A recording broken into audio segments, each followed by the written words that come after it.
ये शिक्षा वाला जो मसला है, बेसिक शिक्षा, माध्यमिक शिक्षा, जूनियर हाई स्कूल, इसके इतर एक यूपी ट्रिपल एससी का भी मसला है जिसके लिए आप लोग संघर्ष कर रहे हैं। जरा बताइए क्या स्थिति है अभी अद्यतन, और क्या इसके लिए आपने भाजपा सरकार से संपर्क किया, मुख्यमंत्री, उप मुख्यमंत्री, प्रमुख सचिव, इस स्तर पर कहीं कोई बातचीत हुई? जी, सबसे पहले मैं सभी महानुभावों को सादर प्रणाम करता हूं डिबेट में जी। और मैं आपका सबसे ज्यादा शुक्रिया करना चाहता हूं। आपने बेरोजगारों का लगातार मुद्दा उठाया है और हर प्रदेश में ही नहीं, पूरे आप देश भर में ये आपकी बात बहुत प्रसिद्ध है कि आपने लगातार बेरोजगार, इसलिए बहुत बहुत धन्यवाद करना चाहते हैं आपका। श्रीमान, मैं आपको अवगत कराना चाहता हूँ, एक उत्तर प्रदेश में समूह का के लिए उत्तर प्रदेश अधीनस्थ सेवा चयन आयोग का एक गठन किया गया था।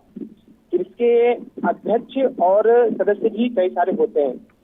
ये माननीय श्रीमान, इससे 34 लाख युवा लगातार बेरोजगार परेशान भी है लगातार, और इसमें आप लेखपाल, बीडीओ, वन रक्षक, मंडी परिषद, आबकारी, होम्योपैथिक, बोरिंग इत्यादि जितनी भी समूह गा की भर्तियां होती हैं उससे संबंधित रहती हैं। 4 अप्रैल को इसके अभ्यर्थी बहुत ही बड़ी संख्या में एवं आवास पर आत्मदाह करने की कोशिश की। वहां पे हम लोगों को उनके पुलिस बल के द्वारा हटाया भी गया। इसके बाद माननीय अखिलेश यादव जी के पास हम लोग पहुंचे और उन्होंने मामले को संज्ञान में लिया और उन्होंने पूरी तरीके से विश्वास दिलाया कि आप सभी युवा परेशान मत हुइए, हम सदन से लेकर सड़क तक की मांग को उठाएंगे। सदन जैसे ही चलेगा हम इस मुद्दे को बहुत ही पुरजोर तरीके से सदन में रखेंगे। माननीय जी, मैं ये चीज जानना चाहता हूँ, ये जो सरकार ने अभी हाल ही में कहा है कि 100 दिन के एक लक्ष्य रखा गया है कि मतलब नौकरी देने का लक्ष्य रखा गया 100 दिन का। ये अधीनस्थ सेवा चयन आयोग ऐसा आयोग है कि 100 दिन का हटाइए, 7-8 साल से लगातार इसमें पुरानी भर्तियां 21 लंबित भर्तियां पड़ी हुई हैं जो अभी तक संज्ञान में नहीं लिया गया है। इसके कई युवा साथी, पिछले गत रविवार को 3 लोगों ने आत्महत्या भी कर ली। उसका मैंने पूरी तरीके से जितना सबूत था मैंने अखिलेश यादव जी को दिया है और उन्होंने एक वकील करके इसके खिलाफ अध्यक्ष के खिलाफ मुकदमा करने के लिए तैयारी कर दी है। अब हम सभी युवा उन्हीं के साथ खड़े हुए हैं और इस मुद्दे को उठाएंगे। दूसरे नंबर में आपको मैं बता दूसरी चीज एक और चीज बता लेना चाहता हूँ। उत्तर प्रदेश में 6 चयन बोर्ड आयोग है जिसमें से प्रतिष्ठा सूची जारी की जाती है। उत्तर प्रदेश अधीनस्थ सेवा चयन आयोग ने इसके हाईकोर्ट से आदेश भी दिया गया कि आप प्रतिष्ठा सूची जारी कीजिए, इससे पारदर्शिता तरीके से देखा जा सके किस भर्ती कितने सीटें इसकी बची हुई हैं, उन सीटों को भरा जाए। अभी तक इसने एक भी सीटों को न दिखाया है और इसमें प्रतिष्ठा सूची जारी होनी चाहिए। और हम लोग यही मांग करते हैं कि जितनी पहले पुरानी भर्ती लंबित है इनको पूरा किया जाए।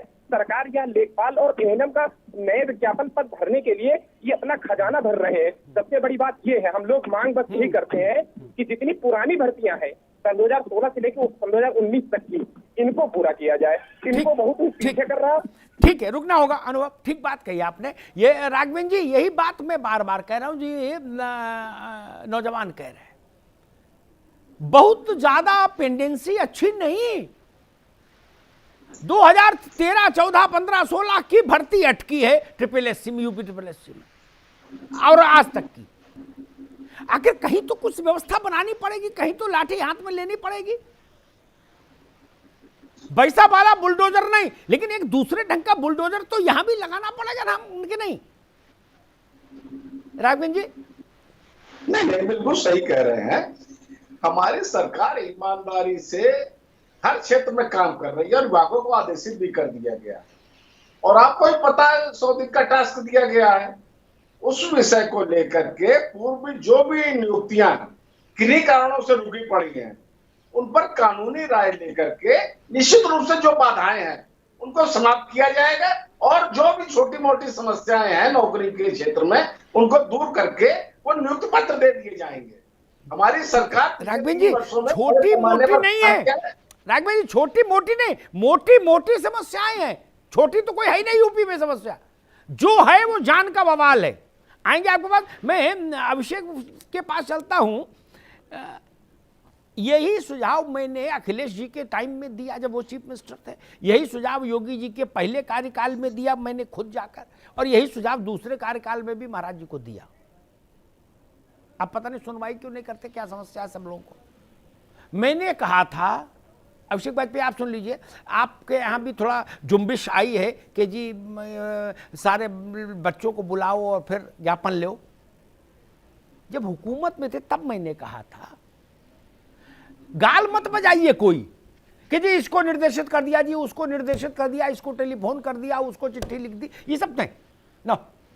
मोटी बात बताइए, अगर अभिषेक वाजपेयी को मैं, मान ली मैं चीफ मिनिस्टर हूं, अभिषेक वाजपेयी को मैंने SSC के चेयरमैन बनाया, अगर अखिलेश वाजपेयी परीक्षाएं करा के नियुक्ति पत्र तक की प्रक्रिया 180 दिन में पूरी नहीं कर पाते तो फिर मैं आपके खिलाफ मुकदमा दर्ज करा के आपको भेज दूंगा जेल और आपकी सैलरी भी वापस ले लूंगा। इतना साहस है किसी में? क्योंकि दुलरुआ तो बनते हैं अध्यक्ष, तो उनकी गिरफ्तारी कौन करे? ऐसा क्यों नहीं हो सकता भाई?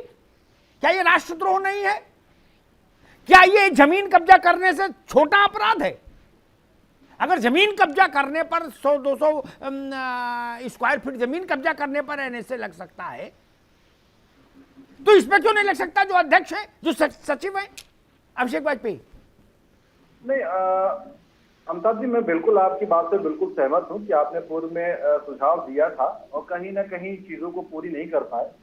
मैं इस बात से बिल्कुल सहमत हूं, लेकिन मैं आपकी इस बात से भी सहमत हूं कि ये चीज हो जानी चाहिए थी। अगर कोई, जैसे आपको याद होगा कि पूर्व में जो शिक्षा मंत्री थे, उन्होंने अपने भाई का झूठा सर्टिफिकेट बनवा करके नौकरी दिलाना चाह रहे थे जब, तो क्या जो अभ्यर्थी हैं उनके लिए काम नहीं किया जा सकता था?